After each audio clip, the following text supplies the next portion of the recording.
أهلا بيكم طلبة سنة 5 ابتدائي.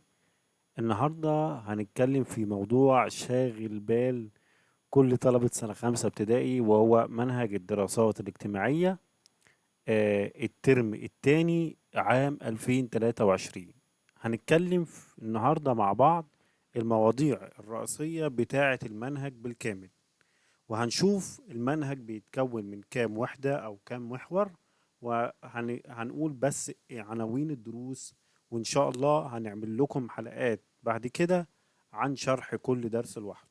تمام. تعالوا نبتدي مع بعض بأول المحور عندنا اللي هو المحور الثالث. ده بيكمل الدروس بتاعت الترم الأولاني، بيكملها في الترم الثاني، ويبتدي الترم الثاني من المحور الثالث. المحور الثالث عندنا بعنوان الثقافة والمجتمع، بيتكون من وحدتين.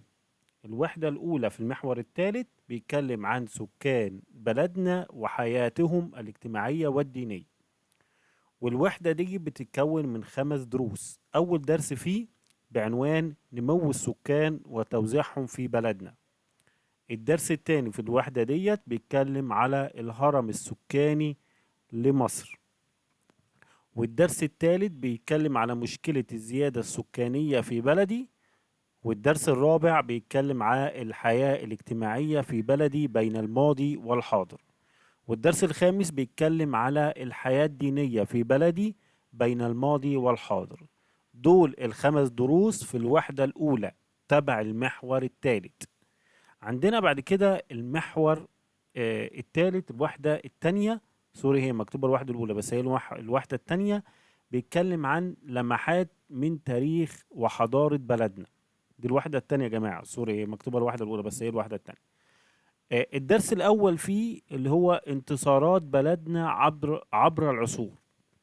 الدرس الثاني فيه بيتكلم مصر في عصري البطالمة والرومان. الدرس الثالث بيتكلم على العمارة والفنون في بلدنا. والدرس الرابع بيتكلم عن العلوم والآداب في بلدنا. وآخر موضوع عندنا بيتكلم عن شخصيات مصرية مؤثرة، اللي هو الملك رمسيس الثاني والرئيس محمد أنور السادات. ده الوحدة الثانية في المحور الثالث. بعد كده المحور الرابع عندنا واحدة واحدة بس. المحور الرابع بعنوان الحضارات والتواصل، بيتكون من وحدة واحدة بس اللي هي بعنوان علاقات مصر مع العالم بين الماضي والحاضر. في 4 دروس، وبعد كده بيتكلم على هيئات مؤثرة في المجتمع المصري. الدرس الأول بيتكلم على التواصل السياسي والعسكري بين مصر والعالم.